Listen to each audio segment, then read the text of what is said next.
Good afternoon, everyone, and welcome to Sustainable Cities and Communities, Scaling IT for Resilience and Growth. For those of you who don't know me, my name is Laura Harvey. I am the Managing Editor at Monkey Media, and I will be the moderator for today's event. I'm really looking forward to spending the next hour and a half with you all. Now, before I go any further, I'd like to begin by acknowledging the traditional owners of all of the Australian lands on which we're meeting today. So for me here in Melbourne, that is the Wurundjeri people, and I'd also like to acknowledge the traditional owners of all of the lands on which all of our Australian delegates are gathered today. I'd also like to take a moment to pay my respects to elders past, present and future. So welcome to Sustainable Cities and Communities, focusing on IoT for resilience and growth. Our speakers today come from a diverse range of backgrounds, from those who are developing and deploying the IoT technologies we see in the world today, to those who are using the technologies and benefiting from them firsthand. We have over 400 delegates registered for today's event, and I know you'll all get a huge amount out of the presentations we have lined up for you today. Now, before I go any further, I'd like to begin by extending my thanks to our sponsors for today's event. That is NNNCo, Enzen and Wellness TechGroup. Thank you all for your involvement in helping us put together this webinar for today. Now, I'll just go over a few quick housekeeping items with you all before I introduce our first speaker. Firstly, if you have any questions for our speakers today, you are able to submit them. Simply use the Q&A function at the bottom of your Zoom screen. At the end of our speakers' presentations today, we'll be bringing them all back together on screen at 2:15 p.m. for a group panel Q&A session, and I'll be asking all of your questions then. Please keep in mind the following when asking questions. Firstly, all questions asked here are in confidence and shouldn't be shared with anyone outside of this forum. Secondly, unfortunately, we might not get time to answer all of the questions that we have today, but do know that any unanswered questions will be forwarded to the relevant speaker's office for them to answer after the event.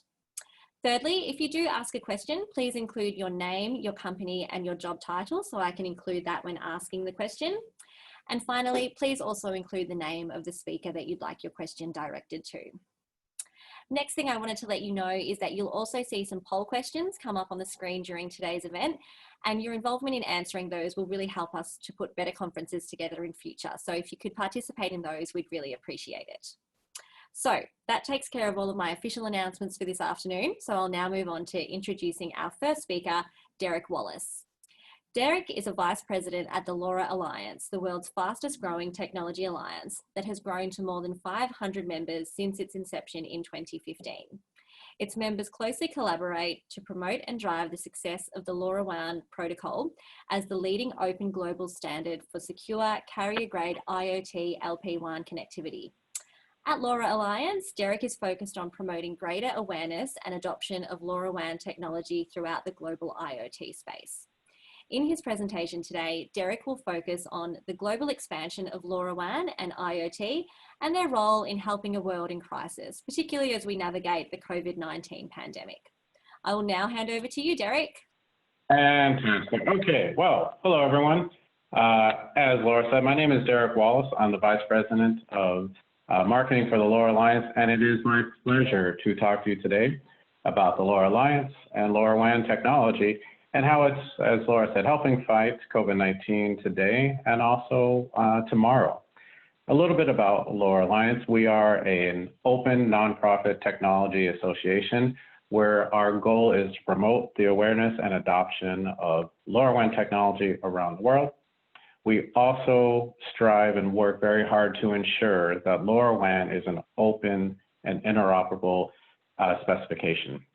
I spent a lot of time working with companies around the world, and I'll take a little step back just to also put the LoRaWAN in its proper place. So LoRaWAN is actually at the communication layer. It really governs the use of LoRa technology when it's in operation. So LoRa at the physical layer, the chip layer, stands for long range. And LoRa is a wireless communication technology. It's a spread spectrum technology that operates below the noise floor.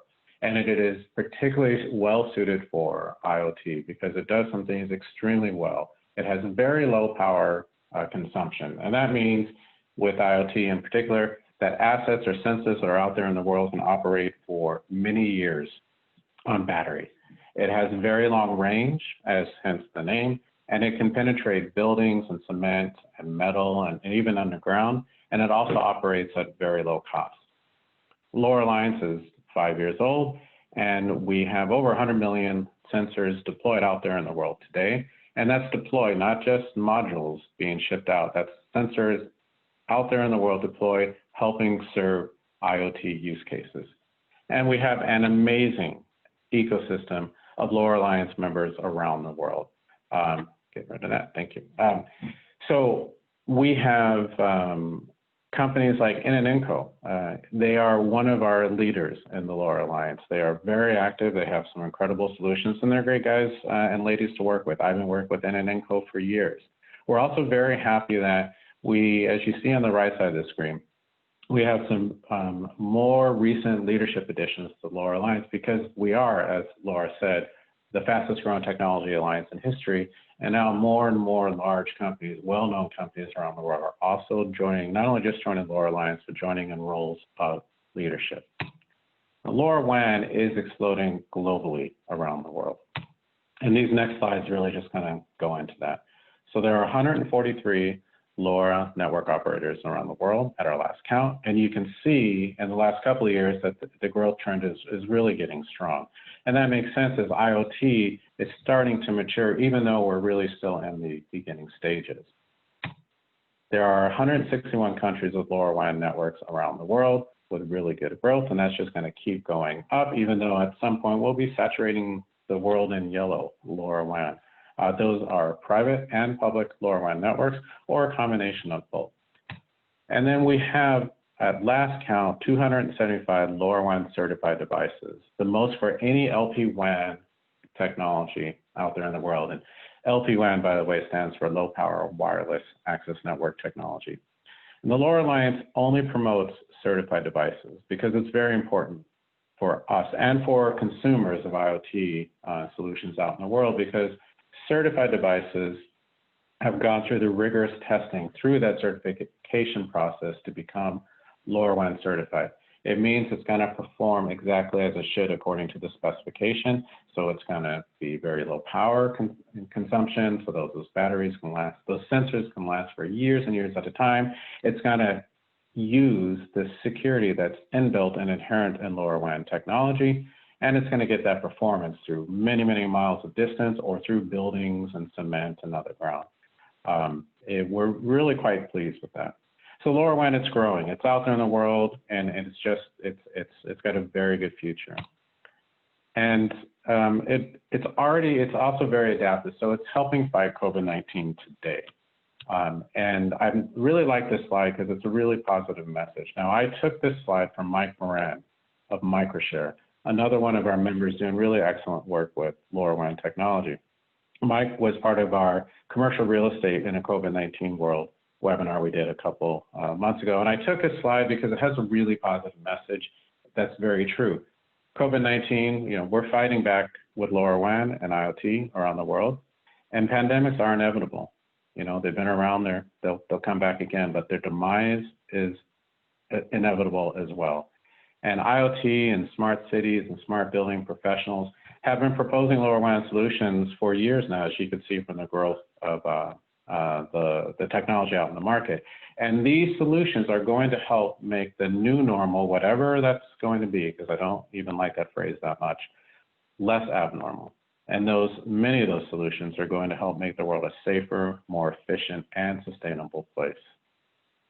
And in fact, like I said, LoRaWAN is helping fight COVID-19, and it has been for several months. A few months ago, there were several governments around the world that started asking for help. They put out calls for technology solutions to help fight COVID-19. And our members from around the world really led the charge in responding. And this slide just gives you some of the examples of solutions in different areas that our members have created to help fight COVID-19. You can see at the top, NNNCo, in partnership with WMB, created a private proximity monitoring solution. Cabinet Group in the middle with the medical gas valve. So that's measuring the content, the amount of oxygen that are in the gas cylinders, and the quality of that oxygen as they treat COVID-19 patients around the world. And then there's water treatment facility solution that's been created by My Devices. Now, as I said, this is just a slice of some of the solutions that we've created. Well, when I say we, our members have created and offered up to the world. And if you want to learn more about these solutions, at the bottom left, there is a link to our website that really shows the range of those use cases. And this is my last slide, and it's also positive, but it's also, for me, it's a bit exciting. Now, with what's happening in the world with COVID and what we're learning, and my conversation with analysts, I speak to analysts virtually every week in technology and IoT, and we all are pretty much of the same opinion that COVID-19 is definitely going to have a short-term impact. I mean, we're all being impacted by COVID-19 around the world and in different stages of impact. And it's clearly having a detrimental effect to the deployment of IoT solutions and the advancement of digital transformation. But what's also really interesting is as we move on, that in a post-COVID-19 world, cities, companies, service providers, they're going to have to prove that public places and indoor buildings where people congregate are going to be healthy and safe for members of the public. And this and all the things that we're learning and have learned through COVID-19 are really going to create this paradigm shift of IoT solutions, digital transformation solutions, and LoRaWAN helping enable that to go from a nice to have to a must have. And it's going to create disruption, and disruption can be scary, but also can be really exciting. And it also creating enormous opportunities and jobs that didn't exist. And I put 3 examples here from the left of the Industrial Revolution to the advent of the automobile and to the introduction of computers and what society looked like before and after. And with COVID-19, we know it's going to be transformative in the way our world is. And we don't know the full extent yet, but IoT, digital transformation, they're going to have a very important role to play to help automation, to help our frontline workers be safe as they serve us and smart cities, sustainable communities, et cetera. LoRaWAN and IoT is going to have a big role to play, and all of us will have a role. Individuals, public and private entities, and government. And it's going to be a very exciting future.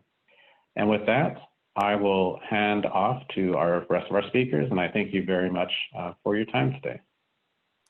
Fantastic. Thank you so much, Derek. Some really insightful and really prudent observations there, and some really interesting work that is coming about as a result of COVID-19. Now, delegates, just to let you all know, Derek is actually joining us from Minneapolis. So he actually won't be taking part in our panel later today because it is very, very late for him. But rest assured, I can see that some questions have come through for Derek. We will make sure that we forward those on to his office and they will be responded to at a slightly more sensible time for Derek. But for now, in the meantime, what I'd like to do is to move on to our next speaker, and that is Tony Tilbrook. Tony is the Chief Operating Officer and Chief Technology Officer for NNNCo, a leading Australian IoT enterprise provider and LoRaWAN network carrier, providing a scalable network service and platform to enable enterprise-grade IoT solutions. He is the strategic lead for the company's development of network services and enterprise data platform. And in his presentation today, Tony will focus on sustainable IoT infrastructure, looking at when is the right time to scale when it comes to your IoT. So I will now hand over to you, Tony. Thank you, Laura, for the introduction. Very kind. And also, Derek, thank you so much for your input and your insights and your involvement in our presentation today. Look, the things that we want to get into and talk about today is really around taking our network and explaining to you a little bit about NNNCo and where we are in the world today with regards to how we go from really startup mode into production mode. Just a little bit about NNNCo. NNNCo has obviously been around for about 5 years. We are an Australian telecommunications carrier under the Australian Telecommunications Framework. And this has enabled us to really scale out our solutions, not just in Australia, but globally. We just in recent times have lit up a few services in overseas in Europe with another partner. We're now looking to roll out into the United States, other parts of Europe, and certainly further in Australia. And that will add to our soon-to-be almost 500 network points around the country currently. But what we want to focus on here today is primarily around the shift from trial to scale. Now, all of the things that Derek spoke about are 100% correct, 100% true. And in our world, this is about how we enable the cities to move from what's been happening in the past, which is very much around trialing things and testing things, into a more scalable solution. And that means talking around how do we integrate the problems around large numbers of varied devices. 270 of them are already LoRaWAN certified, but of course, there's also many hundreds more which are yet to be certified or are already in existence around the world. How do we integrate the data sources? How do we integrate the many infinite applications, network technologies, and do that in a way that sustains both the internal and external users of these different technologies? So in our view, that has to happen through really a scalable network infrastructure, making sure that the cities, communities, and organizations can leverage scalable service levels in a professional way so that you can be sure your network is being monitored, maintained, looked after. And finally, that you've got some way of delivering, managing, and scaling that data. So just a couple of quick comments around, what is a LoRaWAN network and what is scalable about it. Big comment from Derek around low power usage. Quite clearly, devices in the field which you will want to use to enable your smart city deployments must have low power, low battery power usage. But let's remember, what's important is not just in the device, but it's how the device is being managed across the network. That has a very big impact on the power usage of your devices. Open standards, we talked about that a little bit previously. Carrier service. In our world, we provide a carrier class type of service, which allows us to monitor, maintain, and look after your network for you, to look after the infrastructure in such a way that we can be sustainable into the future with that particular network. Integration elements, interoperability and integration is incredibly important. Otherwise, you won't be able to scale through pure cost restrictions and limitations on getting new systems and platforms implemented into your IoT network. Clearly, scalability, it's a given, except important to recognize that that's a combination of capacity within network server, capacity within the systems, capacity within the data models that you're using, network coverage and so forth. But all of this must be done and underpinned by a global security standard topology, which of course is important around LoRaWAN. Now, very quickly, everybody knows a little bit about community networks, but there is a difference between community and carrier networks. Community networks, extremely important to all of us, and we recognize them and acknowledge their importance in our entire ecosystem. Incredibly good for the areas of making sure that we can start up and try things out in the first level. But when you want to start to get an ROI around this stuff, you're going to need some guaranteed end-to-end service levels. You're going to need the ability to protect your assets. So in other words, people can't just turn things off and change things on you. In a carrier class network, you've got network assets which are protected under the telecommunications framework. Other areas like being able to provide services to third-party customers over that network, being able to share that data, carrier class design, and of course, having a carrier or someone who's meeting a certain standard level to maintain and look after the network for you in a way that is fully accountable and resilient. So really quickly, I call this the four pillars architecture. And really from left to right, this is just for people who may not exactly know how this whole thing fits together. I talk about these four pillars holding up, and you'll see above there, the sustainable and scalable IoT outcome. You care about outcomes, and the infrastructure is intended to hold up those outcomes. You've got to pick the right devices. You've got to have the right infrastructure network in terms of gateways and deployment and coverage. You've got to have the right network server topology and data management topology. And then you've also got to have what we would call an application layer, which is the bit that you care about the most. That's the bit that you're getting your outcomes on. So how do we do this and how do we help? Our experience has shown us that cities, organizations, communities, governments, and anyone else who wants to play in the space or wants to work in the space need flexible models to deliver their services. Network as a service can be delivered purely as a connectivity play. Network infrastructure partner could mean that now the city is now taking part in the NNNCo national network and actually being part of the revenue share opportunity. Any of these can fit in that world. Carrier class, carrier grade LoRaWAN in a box services, where we provide you with a full kit and service offering for you to go forth and build your own network components, whether it's on a building rooftop, or whether it's under an eave, or whether it's a picocell going down into the nether regions of a car park or a basement.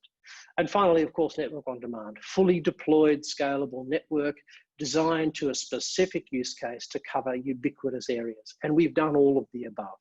These are important, all of these, in a flexible technology and deployment methodology to ensure that you get the carrier coverage that you need. So now, just to jump onto scalable service levels, what's super important about this is this. As we move from what I lovingly call playtime to paytime, what I'm getting at there is that you need to be able to ensure that what you're doing is going to meet the use case. Canopy coverage to coverage an entire city, you know, you might get away with 2 or 3 gateways to do an area, which when you get down to the real reality of the use case that you're working on, you need much greater coverage and penetration than that. So therefore, you need some method to achieve 100% coverage with guaranteed service levels of the data.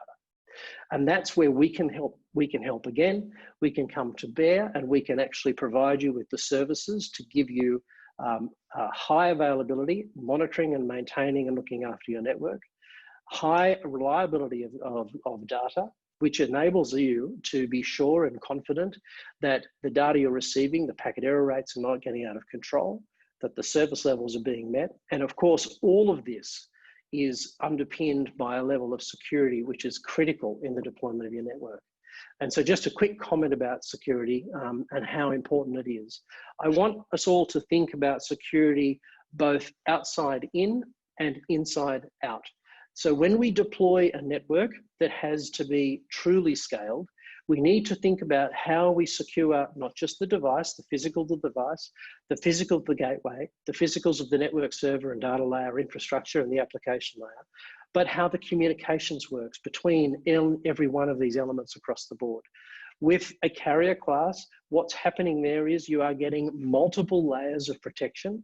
And then finally, outside in, which is an end-to-end encryption, which is standard to the LoRaWAN topology and security architecture. Very important. The third element of building a scalable network is all around what we call a data layer.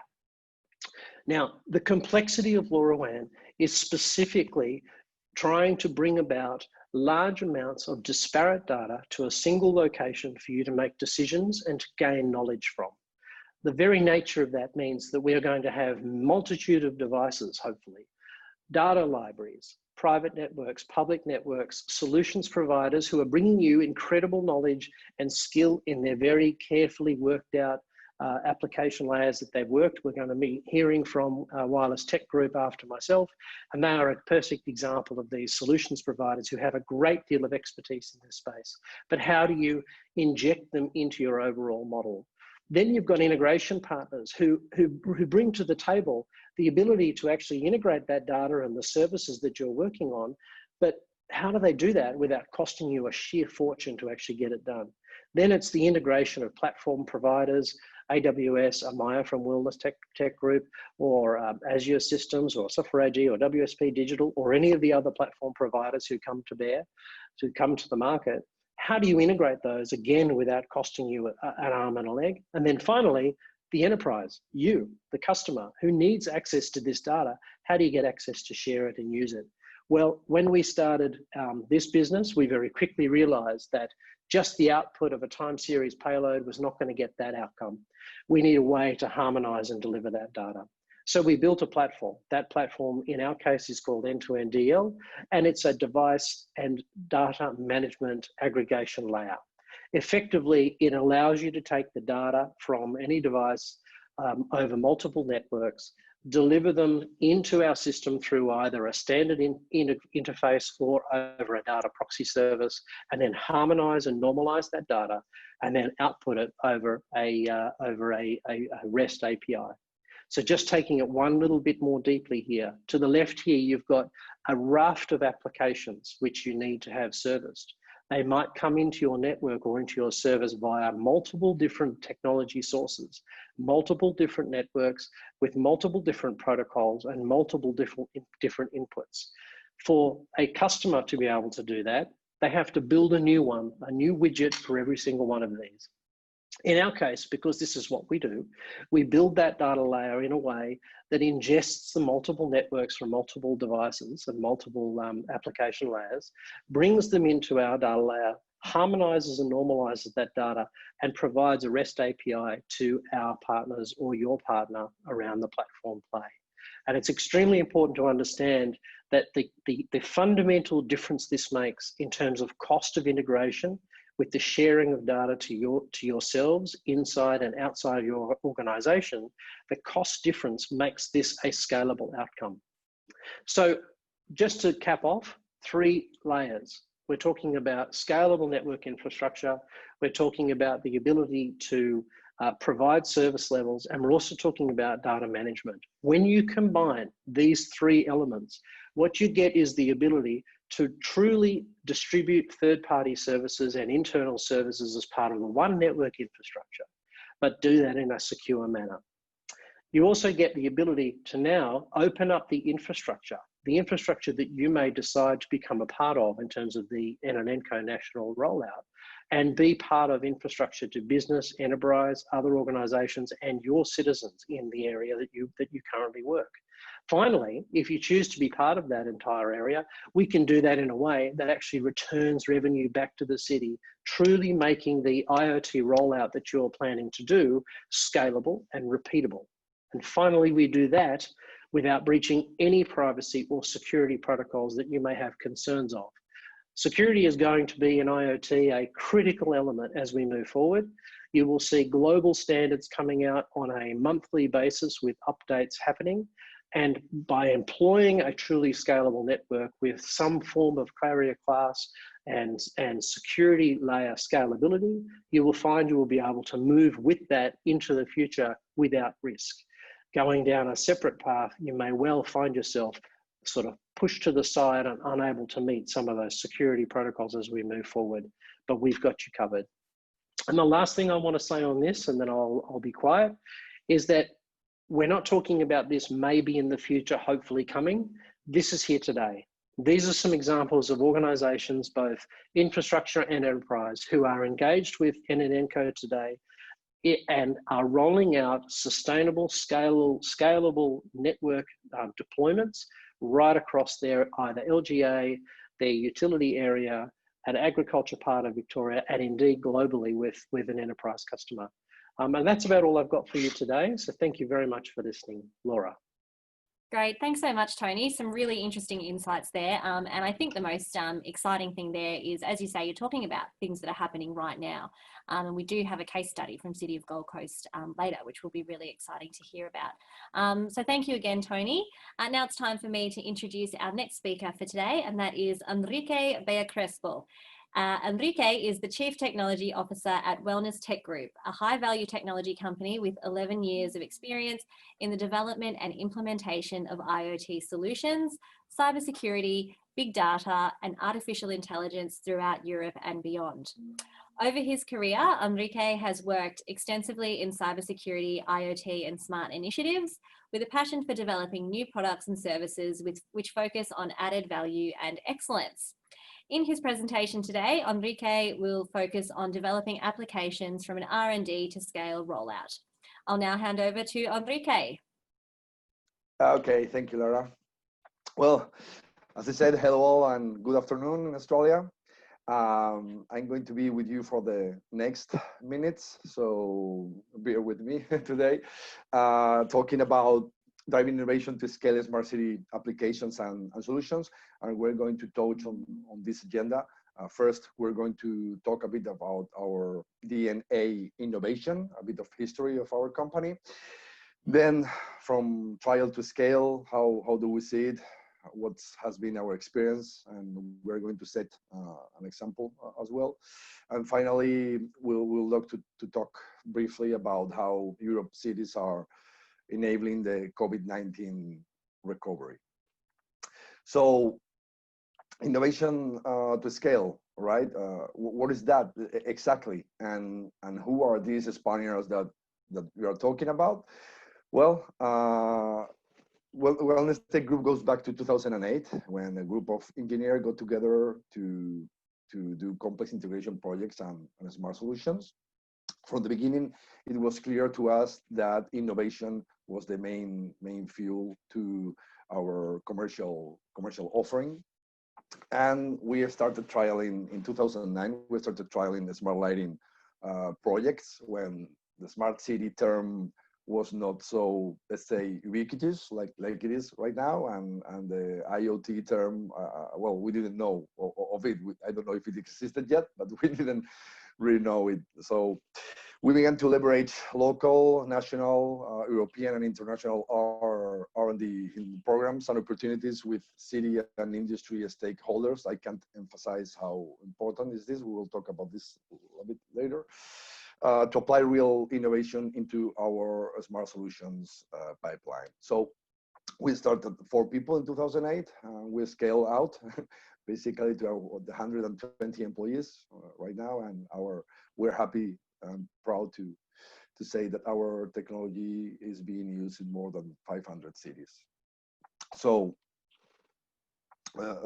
having completed more than 80 R&D projects now are under our belt, we have learned a lot, I must say that, and we have also made a lot of mistakes, and we endured through them. We learned and we survived. So these are the R&D verticals that we are focused on today for the innovation for tomorrow, and how we can help our customers and our city customers with their use cases. For example, we are pretty focused on cybersecurity. We have recently launched our own brand for cybersecurity for cities, and we are doing a lot of projects on energy efficiency as well. So these are things that are going to come in the future for us. So that experience has been key for us to arm out a comprehensive portfolio to help cities get smarter. We will see that cities don't need to start from scratch because there are a ton of use cases that are covered by technology right now to solve, to fix, to optimize some of their problems and their needs, which are particularly in terms of energy, cost, and time. So with that innovation in our backs, we got our vision, which are application verticals connected through a LoRaWAN network, the one that Derek and Tony were talking about, for example, connected to a central platform with a strong foundation in cybersecurity. So basically, that's what we are doing now. And these verticals, these smart verticals, we call them smart places. Basically, they are use cases that make sense for each city. So basically, that's our blueprints. We will talk about this a bit later. Yes. So going from trial to scale, we'd like to share a bit of our experience because, well, we have participated in many trials during all these years, and now that we have set the foundations on how innovation drives our roadmap, well, I like to share some of that. The truth is that this is one of the questions that we get more asked, and that we have asked more in the past as well: how to go beyond the proof of concept. The truth is that there is no magical recipes, sadly, but in this way we have learned a few things, and I would like to highlight some things that have worked for us in the past. The first one is as I said before, work with the stakeholders. That's really important. Stakeholders in cities to understand the needs and their problems. And secondly, if the technology is not there to help cover these needs and problems, or if the technology is not affordable, or if there is any other problem that can benefit from innovation, engaging that city in or with an innovation program, it's pretty beneficial. For example, a federal or local program there in Australia. And lastly, showcasing and focusing on the outcomes. That is really important to let the outcomes speak for themselves. If the technology is right and the use case is well defined and the stakeholders are engaged, it usually works. You know, it resonates, and you do, you know, the maths and the data, you know, do their work, and that's usually a good idea to do, right? So I'd like to share one practical example of how we have gone from trialing to large scale rollouts of one of our solutions. So a bit of history here with the waste management company in our city, home city in Seville. Back in 2012, we were investigating the applications of filling level sensors. So we developed an autonomous sensor that basically had a really long lasting battery life, partly due to a communication system, a protocol that we built up from the ground up, that was optimized for a smart burst of rates of data. Well, that doesn't, you know, seem like nothing spectacular nowadays, but back in the day, it was a thing when this was developing. So we engaged with the city, and we sat down with them, you know, being part of an R&D European project that was called EWAS. So we got to learn their pain points and their quick wins around, you know, one of the related to optimization of the tracks and the crews and the routes, which in the end was a big part of the waste bill for them. So we went hand in hand from being a provider to being a partner for the city, and from there we deployed our solution, our Quanta sensors that you can see over there, and our software in the first proof of concept with them. And what happened? Well, with the data we gathered, we managed to shrink the 3 fixed routes that they had in the beginning to one dynamic route. We got significant results in the process. We got a 66% savings on costs and operational costs.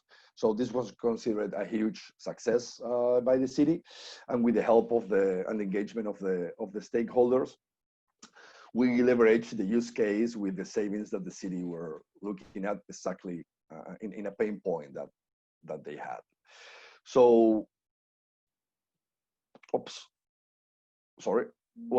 happened after that? We got the contract with the city that basically paid itself with the savings that they've got, and we started to roll out our solution to other cities worldwide, like the ones that you can see there. So from there, we have been refining our solution, and the innovation is a core part of this solution. We have miniaturized our sensors, so for small waste containers and liters, and we have improved our expected battery life in normal operating conditions to 10 years. So I'd like to point out that this is in this example, which basically is really comprehensive, from going, you know, from basically a prototype to a larger scale rollouts.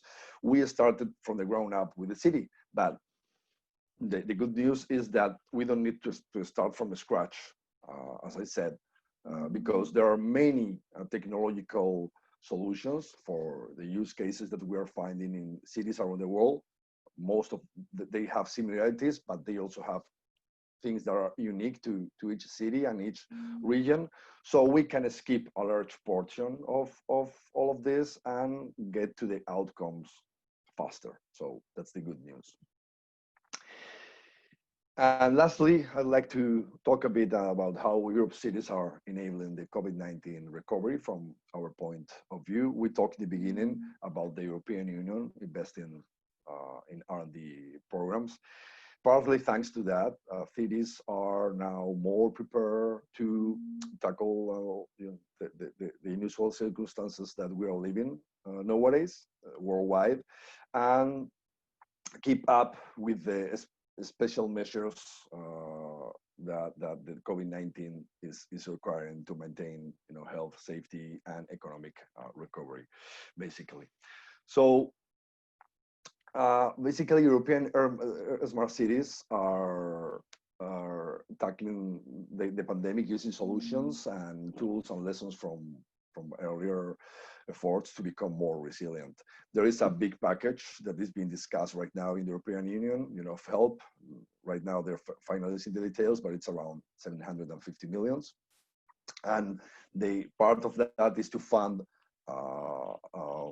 projects in order to fight the pandemic, not only health-wise, but technology-wise as well, with use cases that are meaningful to the cities and to the citizens. So basically, right now, European technologies are using the technology to deal with this new normality that we are trying to get used to, sort of. And there we have been seeing use cases that are interesting for them, like people counting or traffic flows, advanced scouting and monitoring with drones, geolocalization, energy management, and so on. It's happening right now here in Europe. And we're trying to do our part as well, helping councils with our smart destinations blueprint. This is part of the smart spaces that we talked in the beginning. That this was initially developed to address tourism and enhance the user experience, but we have used our own verticals and the third parties that we integrate within the solution as well to help our customers and our cities and councils with the use cases that are more relevant for them right now. So we call that a COVID-19 health package, and we work with them to see which of these verticals are more meaningful depending on the tourism, if it's an interior council, coastal one, things like that. So that's what we have been doing. And I'd like to point out one of the largest scale rollouts projects that we have had in Spain, which is called Smart Costa del Sol. Costa del Sol literally means sunny coast, so it will be something similar to the Gold Coast in Australia. It's a really touristic destination in the south of Spain, really close to where we are in the Mediterranean Sea. And we started this project. We were awarded this project 2 years ago, and it covers 15 municipalities and 13 smart verticals.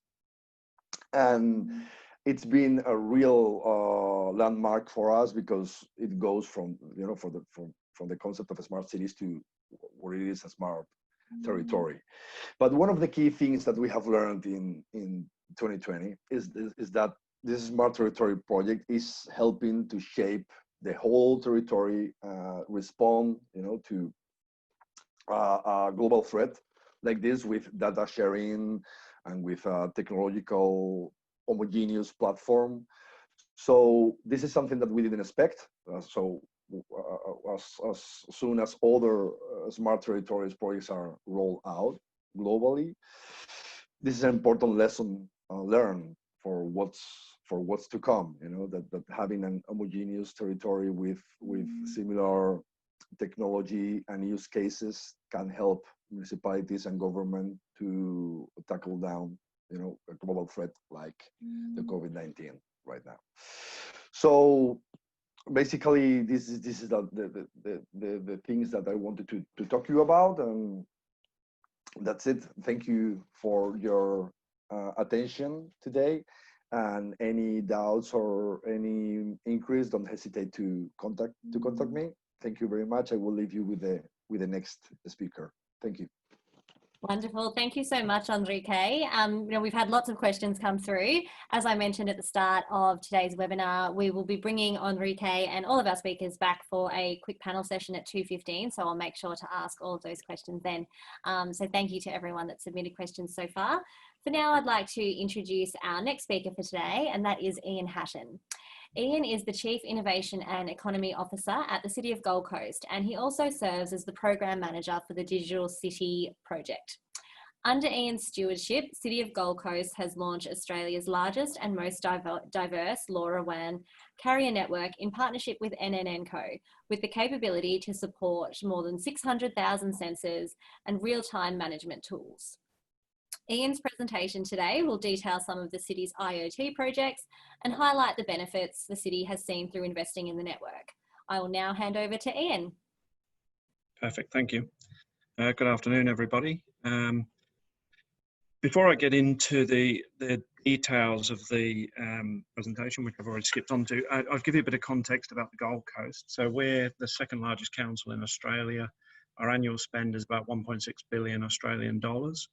And one of the things that raises challenges for us is we're a population of about 600,000 people, but we welcome about 12 or 13 million visitors a year to the city. They use our assets, our parks, our beaches, and all of those sorts of things.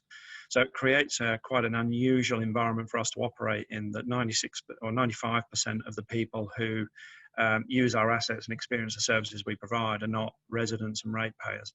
So a lot of what we do is trying to generate performance benefits and a quality of service level without having just a direct one-to-one relationship with all of our customers. So getting into the IoT environment for us, we've deployed deliberately a strategy that's got three fundamental components. The first part is to try things. So we spent 2016 to 2018 lots of different IoT trials, lots of different trials, and telecommunications, to understand what the value proposition was. We then made a decision that what we wanted to do was realise financial benefits in the first instance. So rather than trying to be overly innovative and try to create lots of new things, we wanted to demonstrate value to the business to then encourage the decision makers to reinvest that money back into new and innovative things. The third part is kind of where we're coming to now, which is the scale deployment using the bankable benefits that we've generated. Now, what I've highlighted here of the three different types of use case, there are multiple of them. I just wanted to give an idea from our perspective how we categorise some of our IoT and other investments. The four that are highlighted are really those that are moving into scale deployment, and the scale deployment for us doesn't necessarily mean it has to be hundreds of thousands of devices. It means migrating all of the available functions onto an IoT and automation system. When we looked at the financial benefits, the critical bullet point here is the last one, that in lots of the trials that we started with and a lot of our fellow councils were working on, if you just deploy 5 or 10 devices, you don't really get any benefit financially or operationally, because your network's just got an anomaly in it.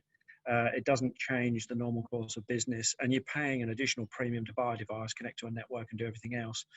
So we've been working quite hard on working out what the scale and enterprise version of this is. Now, the opportunity for the Gold Coast is to deploy something in the region of 600,000 or 700,000 devices. Now, if you run a cash flow over 10 years based on the cost of devices, assuming a certain level of discount for buying at volume and working across multiple businesses, we think we'd probably need to deploy about 10 million a year in capital. But after 6 years, that goes cash flow positive. This doesn't take into account any of the escalation benefits. This is not about labour cuts or anything. This is just about productivity and reduction in cost of delivering units of productivity. So getting into those 4 examples, this is one that when the team first started working on this, I wasn't sure what its value proposition was. The challenge was we have outside Australian primary schools, certainly on the Gold Coast, at different times of day, there's a speed restriction because that's when the pick up drop off is for young children. But the vehicles that are slowed down, they're normally controlled remotely over a 2.5G network, which is about to go into life. The change to 3 or 4G would have increased the cost by a significant amount. which was starting to open up questions of should it be manually programmed and deal with all those issues. So you're almost going in the opposite direction of a sort of a smart city or an IoT-based environment. So the team worked with NNNCo and a couple of other vendors to redesign the school signs to work over the LoRa network, have two-way communications, and be able to manage remotely at a fraction of the cost. The benefits here are, that there's more than this, but the critical component is we developed a two-way modem so that you could extract data and send updates to the sign remotely. The status reporting was enhanced because we could send better packets of data more frequently over the LoRaWAN network. And of course, this is powered, so the battery life is not an issue for us. And the reduced network cost and a few other marginal costs, because we're deploying this across the whole network, is still in the region of $150,000 a year. So given that that's net, whilst it doesn't sound like a big figure, it's almost a net trading benefit on top of getting a better level of service. But again, only realised because we're doing this across the whole fleet. So we're not having to compromise and have two operating models running. This is our biggest scale opportunity. City of Gold Coast has its own vertically integrated water utility, so we deal with potable water and wastewater. One of the challenges in putting smart meters in was what's the underlying value proposition? So the business had always thought that if you put smart meters in, you could reduce the cost of sending people bills. As it transpired, that wasn't really enough to justify the large-scale investment in devices, network, and back-end capability. So we worked with the business to better understand all the different things that could happen through smart metering. And as it turned out, a lot of leaks go undetected because they're relatively small. The billing system in Australia is to provide quarterly bills to the consumer. And normally, particularly for the large consumers, it's when they get their bill and it's 5 times, 6 times what it normally is that people realise something's wrong. Our policy position is then, as long as it's repaired within a reasonable amount of time, we refund 50% of the additional bill. So the customer's still got a fairly substantial liability, and the city's spending a couple of $1 million a year in leak rebate. So the solution was to be fairly close to the cutting edge in terms of this industry, that it's that there's a lot of different network offerings in the market. We were one of the early movers, I think, in trying to make this work over LoRaWAN, largely because we'd invested in a carrier grade network, which we knew would be resilient, and the price point was extremely competitive compared to the alternative, can be IoT, various other things. So some smart meters, some we've developed loggers that go onto the analog meters that then communicate over the LoRa network. The first 5,000 of those are currently in deployment, and from probably Christmas this year, once they're deployed, it saves us somewhere between $1 and $1.5 million a year.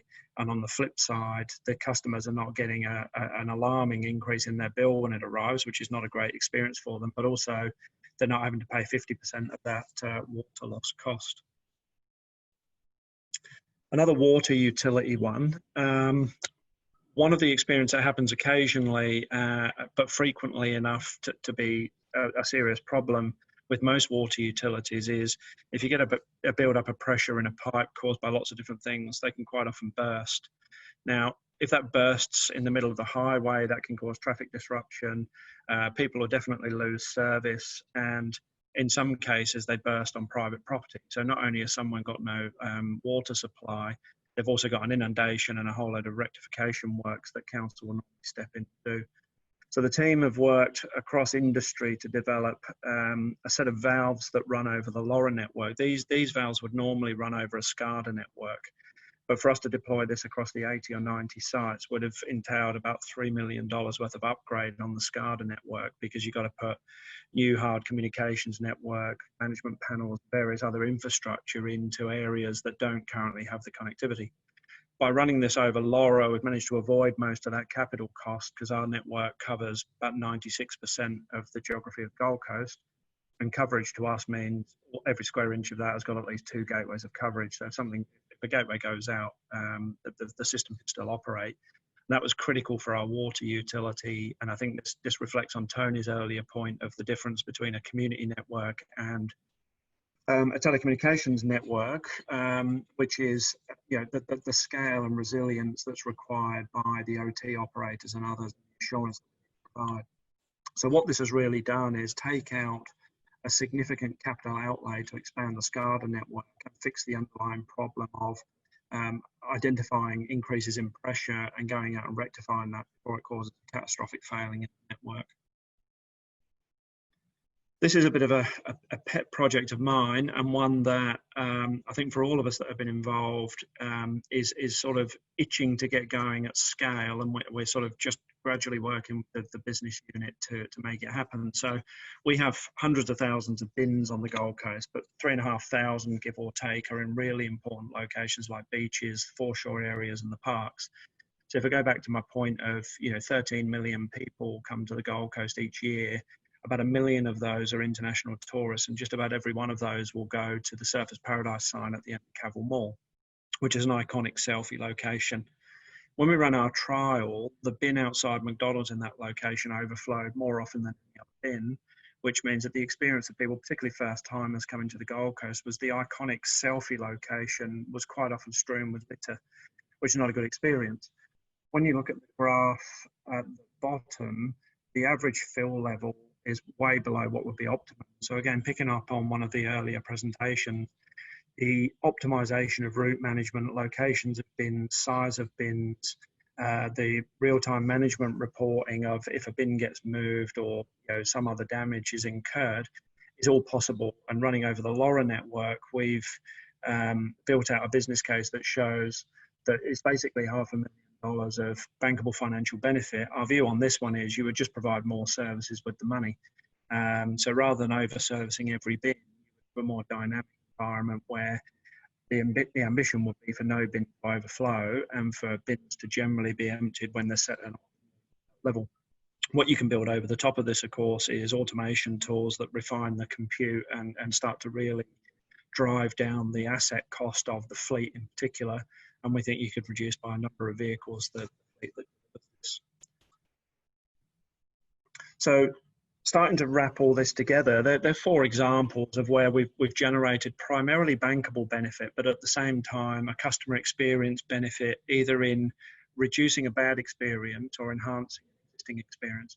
Now, what we've found is that the IoT industry, particularly in government circles, is very immature, and there's a genuine fear that technology equals job loss. So there's been a real sort of major lesson for us in trying to work with the business. The challenge there, of course, is the business tend to be subject matter experts on bin emptying or something like that. So they need quite a lot of help with understanding the technology, how to deploy it, and how to realize the benefits. So our process for that is generally deep thinking, work with the operational units, but they always own the project.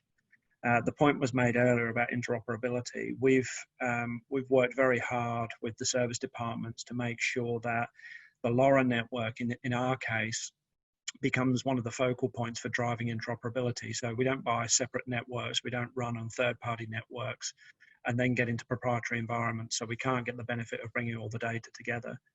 And the fundamental way we work, and this is certainly how we've worked with NNNCo in the couple of years we've been working with them, is if there's a benefit for us and a benefit for them, then we can collaborate more cleanly and easily and both strive to realize those benefits. But identifying those genuine benefits up front is critical, and quite often we observe projects not working because it's a push and pull as opposed to everyone pulling in the same direction.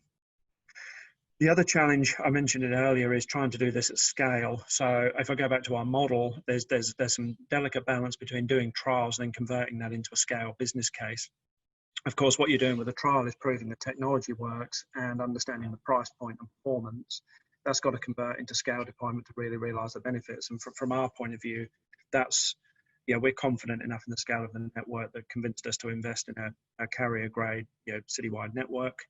And the other thing is, this is just not a traditional IT project.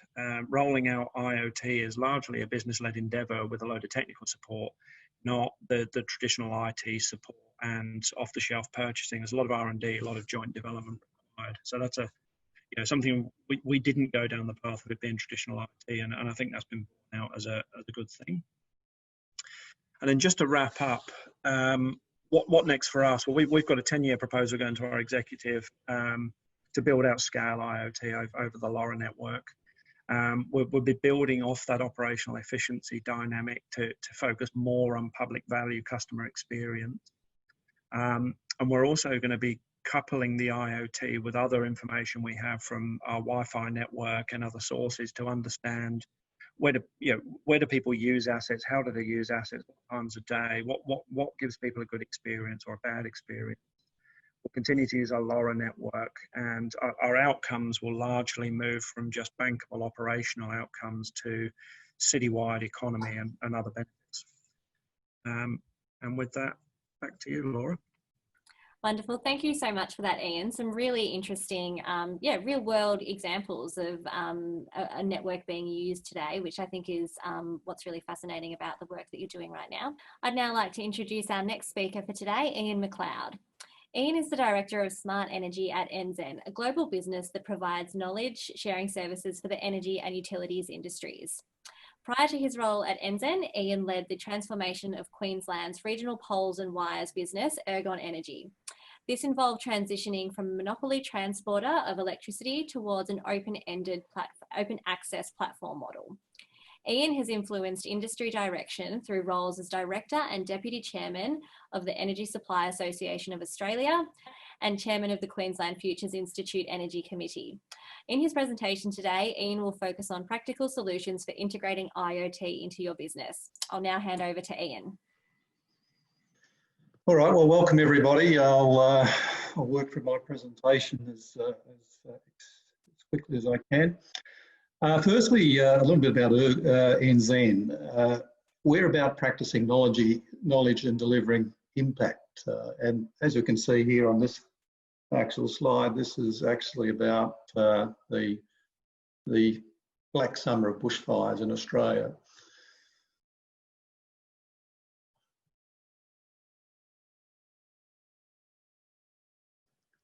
So it's not progressing on. So sustainability is in our heart. So at Enzen, we're established with a singular purpose. It's to make energy and water affordable, accessible and sustainable for all. So as I work through this presentation, you'll start to see what does that actually mean when we talk about IoT. The two things are very closely linked. In terms of our business, we service around 255 customers across the world. We've got about 4,200 employees and locations in 8 countries.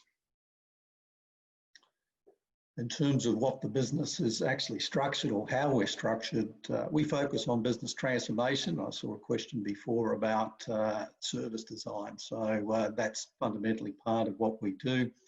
We actually operate some businesses. We operate a power company in India, a strong focus on energy and networks, water networks in terms of advisory services and services to their end customers in digital.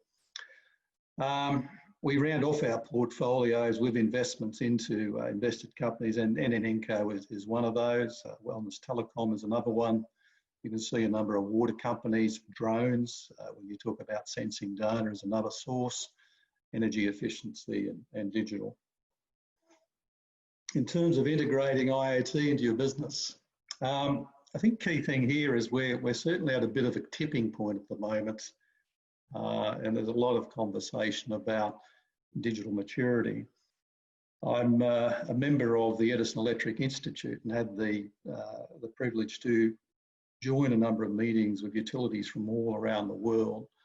And I think what I certainly saw through that process, that those that were digitally mature perform better, both economically, but from also a customer service perspective.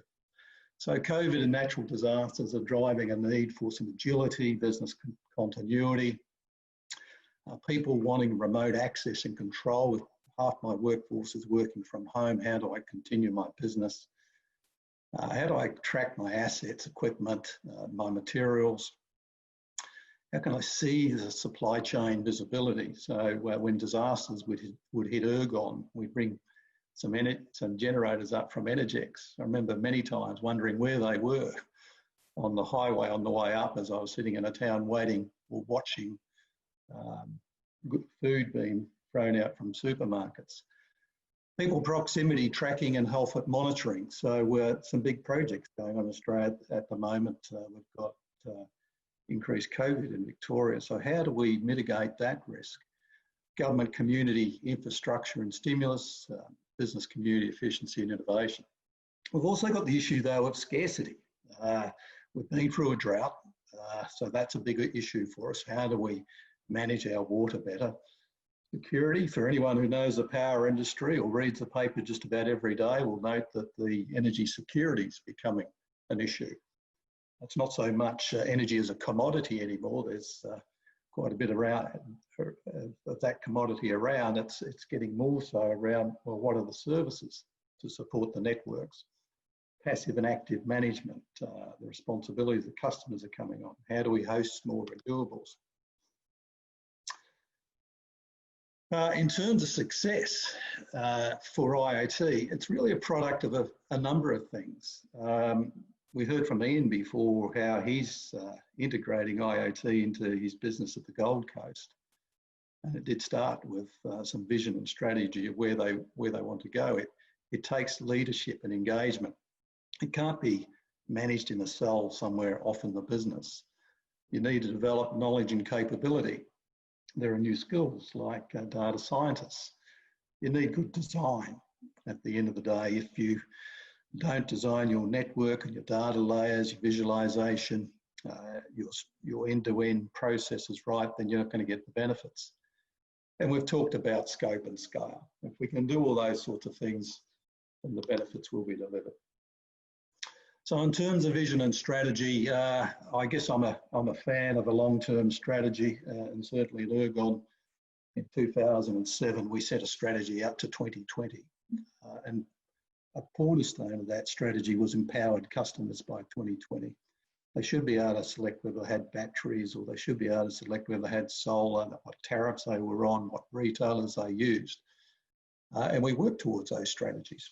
Part of it was also modernising the network, because the network was built for a system in the past, not for today. So the same's true for IoT. You know, what is my longer term strategy in this space? What does a pandemic look like in 10 years, or the next major bushfire, or the next cyclone? And how do I deal with that? So enterprise strategy, really need to know where the enterprise strategy is going, get all the inputs. What's happening, that feeds into your digital transformation strategy. How do I enable the business through digitisation and digital capability? Again, I'll use the example in Ergon. We digitised in terms of creating a virtual 3D digital world, or the network. That's been happening for probably about 7 years now. And that resulted in $40 million annual cost savings in terms of digitization. It certainly reduced response times for disasters. We need to build our IoT strategy and create the roadmap. From a leadership and engagement perspective, it's a social and economic value that we've got to think about here. It's not just the business, it's how am I going to impact the communities I serve? How can I make the economy more resilient? How can I promote growth? We need to ensure that the horizontal and vertical ownership is there within the business. And from that, I mean from board to the front line and right across the executive team at the horizontal level. It can't be a cell. We need to collaborate, communicate, engage, democratise the data and knowledge, and use the agility of IoT as a platform for innovation. It's wonderful when you provide these platforms for your people and set them free on it, how quickly things can change and how it impacts the culture of the organisation. Need to understand the real cost. IoT for SCADA, for example, it's not just the purchase cost of the kit, it's the engineering and the other things that sit behind it. The new operating models, and consider the IoT as part of your customer and community engagement strategy. So if you're a council and you want to connect with your community more, be it agricultural or be it within a city, how can you use an IoT model to do that? In terms of knowledge and capability, when you do a strategy, you need to know, well, how can I deliver that strategy? What are the data requirements I need? Now, I've seen many businesses collect data they don't actually need and not collect data that they do. So take it back to your strategy. Look at, how do I execute this strategy? What intelligence do I need to do that? How do I capture that? Learn from others. So Ian's a great guy, and I'm sure he'll put his hand out to share information with others. In our industry, in the power industry, the water industry, I've seen so many trials done so many times over in the years, whereas in some cases it would be simply better just to have an open and collaborative relationship and learn from others. Engage a system integrator and business transformation partner, and develop internal capabilities for IoT and operational expertise. Design's important. The open standards, the carrier grade, the cyber security, the IoT enterprise data layer, it's got to be interoperable. Multi-tenanted capability, needs to be able to control and multicast to things like demand management in this new grid that we have today with all the renewables. We need to be able to switch things on, switch things off. Choose a suitable business model. Is it IoT as a service or as an infrastructure partnership? And the network architecture will be what's the technology that's suitable for the service to be provided. So success requires scope and scale. So access all the business internal applications. Now, I'm not saying you do that straight away. I advocate Ian's approach is right. Look at where you can apply this, look at where you grow, build the support. But you need to understand what the overall benefit is. So many times I see a business, we talk to one executive or senior management who looks at one case, and from that one case will make a decision on whether this is for them or not. They're only taking part of the pie. Consider services to your customers and third parties, leverage the energy and water nexus. And look, that's important because one of the biggest, in terms of sustainable funding to make your cities smart, make your communities smart, make your enterprise smart, it's often in the space of water and energy that the funds are available. And being an industry type person, I know there's been a lot of work being done on tariff reform over the years that gives the customers the ability to make those savings, but they can't be passive, they have to be active. So in terms of amplifying values, it's, if we go from the top to the, from the bottom to the top, taking the applications, we've got a stack there that says function, enterprise, community, and environment. And as we work our way up that stack, the value increases. You know, have we really taken into account that project that we're doing for asset on pressure sensoring? What's that doing for the community and the environment? If we go across the horizontal, we're looking at utilities, local government, agriculture, transport, all the verticals. Now, if you look at how I can apply IoT strategy across there in one geographic area, for instance, if it was a water company providing services to a large area, how can I add value into those other verticals? And how does it benefit the community and the environment? At the end of the day, if we do that, the economic and social resilience and growth will occur. And I'll finish this with this slide, because as a person who's been through many disasters, when I say natural disasters, over the years, I do think we can lift our game and do a lot more to help the community. So here's an example of how IoT and how other sensing, being spatial sensing, in the same sort of model, bringing it together into a data layer, bringing into that data layer public data, enterprise data, creating the tools to visualize and analyze. And in this case, we're looking at floods and fires, those sorts of things. And how do we respond? And then how do we take all that to create a more resilient society? We spend 4% on resiliency, 96% on recovery. We need to change that. So when we look at sense, model, analyze, respond, transform, how do we develop a smart solution for disaster response? How do we do it for COVID? And how do we do it for all the other problems and opportunities we have out there? I'll finish it there. Thank you.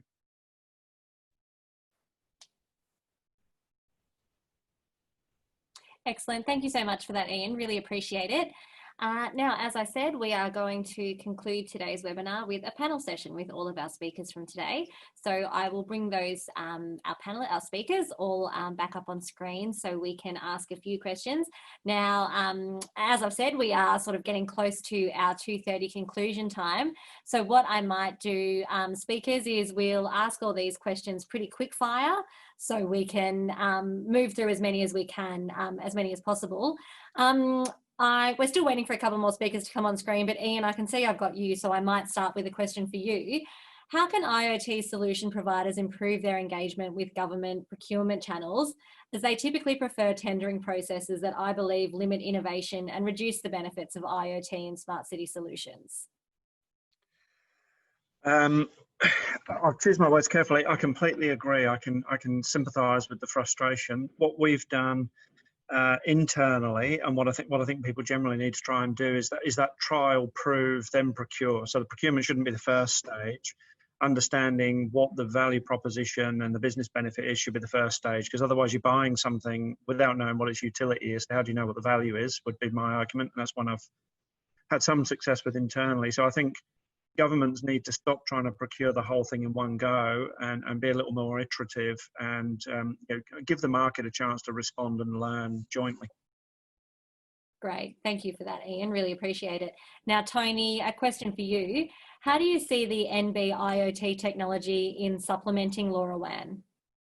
Look, that's a really good question. I think I sort of alluded to it in the presentation where, effectively, we're kind of realists. We do believe that LoRaWAN provides the lion's share of the use case applications that most cities, communities and enterprises are going to need to use.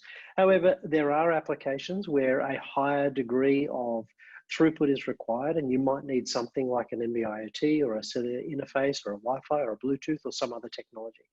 And that happens in multiple different levels. One way I would suggest that we do it is, again, through our process of end-to-end DL, we can actually provide you with a data proxy ingestion layer, which then brings that data directly in through a normalized, harmonized data. So we're doing it today. We're doing it for Gold Coast, so we're doing it for Agriculture Victoria through a large number of solutions providers. So it's a thing that we're doing today. Okay, excellent. Now, Enrique, can you please describe the extent of the waste management project being developed in Bogota? I know you did mention this briefly I think you answered it on screen, but if you could do it vocally for everyone now, we'd really appreciate that. Sure. Well, what I can say here is that it's an on-demand collection waste project. We have over nearly 1,000 containers right now over there. And I will be happy to share more details by email or anything after the event. So those are the highlights. Yep, absolutely. Look, no worries at all. And what we'll do to our delegates that did ask that question, we will share that question with Enrique, and we will pass your email address on to him so you can continue that conversation offline as well. Now, another question for Ian Hatton, and I think others will be able to give us their insights here as well. What has been your approach to running IoT and SCADA in parallel? Do you see there always being a need for two distinct systems or eventually a hybrid single system? And that question is from Adrian Flather from City West Water Intelligent Network and Assets Team Leader. The reality, I think, is too early for us to be able to answer that question. We're running it as a hybrid, very early stages. I think there's you've got two cultures almost in the traditional OT operators. Generally prefer what they understand and what they know and what they've been working with. LoRaWAN, in our experience, is a relatively new network technology. So I think the OT guys have got to get more familiar with it and migrate more and more things on as they see the value. Ultimately, I don't know whether there's only one solution. Probably a hybrid of some kind will always exist. Sure. Ian McLeod, I might go to you for a question. I'm interested in advice on advocacy principles for greater funding for R&D, design, installation and agile development of IoT networks for whole of life infrastructure when advocating at the federal government level. What are some key recommendations for government and what has worked for your organisations in securing funding? Look, I think it's a little bit like that second last slide I showed, which talks about the community and environment. There's a nexus of significant issues that we need to deal with and that we're seeing every day on the news. So you've got Taylor, who's come out with a technology-led emissions reduction program. So IoT fits very well into that. We've got water security issues. So again, IoT fits well into that, and so does spatial. We've got a crisis in terms of our economy and stimulus funding out there at the moment. So we can fix or address some of our biggest problems, including employment, etc., by bringing these things together. So I'd be trying to tie those ends together and put an advocacy position on that. Excellent. Thanks, Ian. Now, Tony, I might go to you quickly. I know that you had some insights on that, that Bogota question. Tony, do you want to share your thoughts there?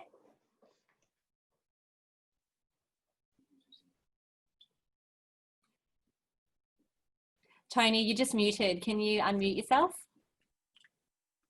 That would be nice, wouldn't it? There we go. Yeah, I have a tendency to do that, right?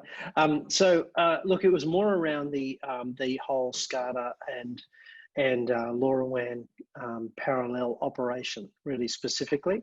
I was just trying to grab you there while that comment was going on. Our experience across the board is that these things should run in parallel with each other until such time as the various use cases make sense, and that the operators of these and the operational technology specialists within the organizations actually see the value proposition that they're looking for.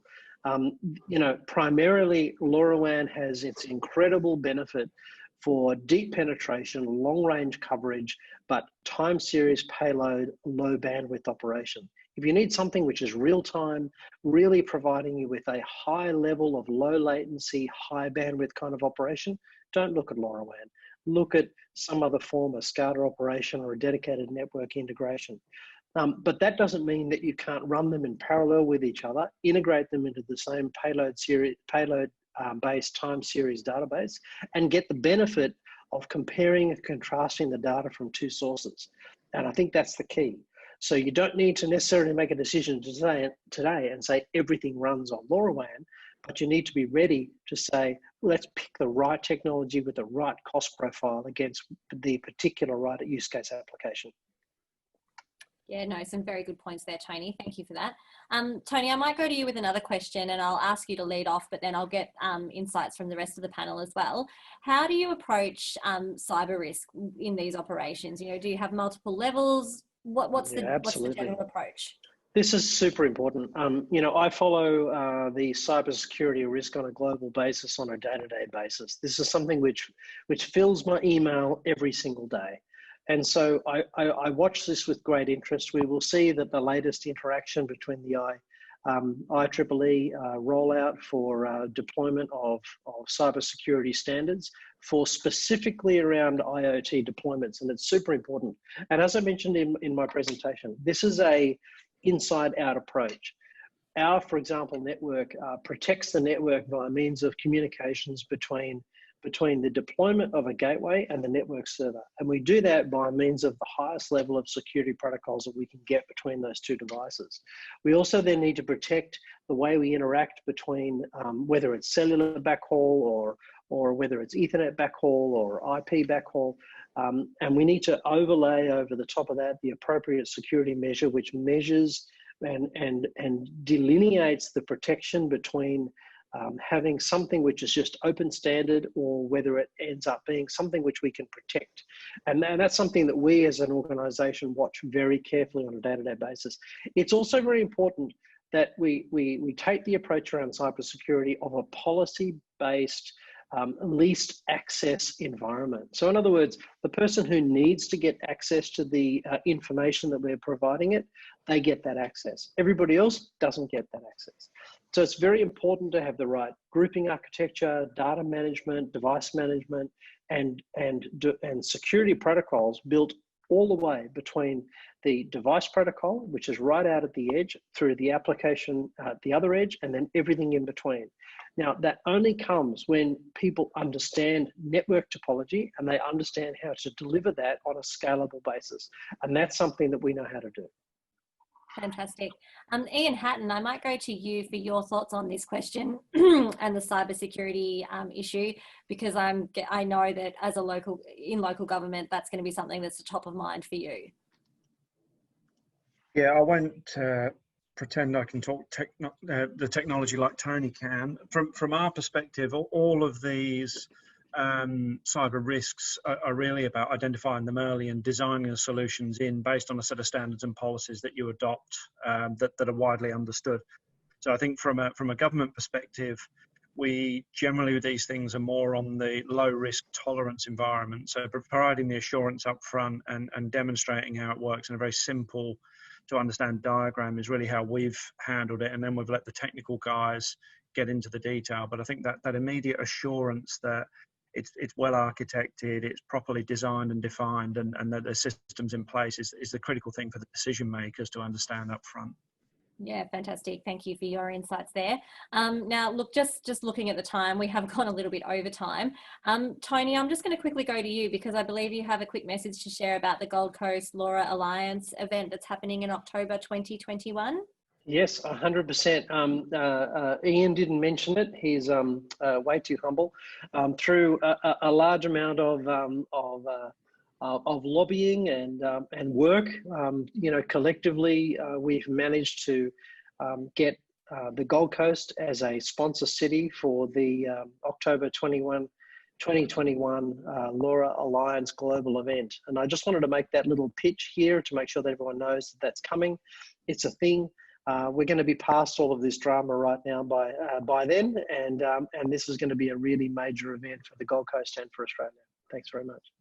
Oh, fantastic! It's great to have that mentioned and brought to everyone's attention, and I'm sure I speak for everyone when I say it's great to have something to look forward to a little bit down the track.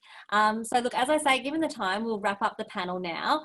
Delegates, for those who asked questions that we weren't able to get to in this session, as I've mentioned, we will be forwarding those to each of the speakers, and they will get back to you over due course over the next week or so. So looking at the time, it is 2:35, so it is time to wrap things up. I'd just like to say a few things to finish up. A huge thank you, first of all, to all of our speakers who joined us today and shared their expertise with everyone.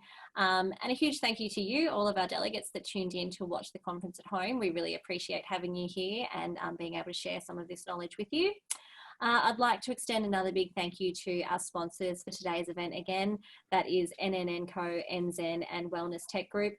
Thank you again for your involvement in helping us put together today's event. Later this week, speaker presentations will be shared with you all, and you will receive a link to a survey about today's event.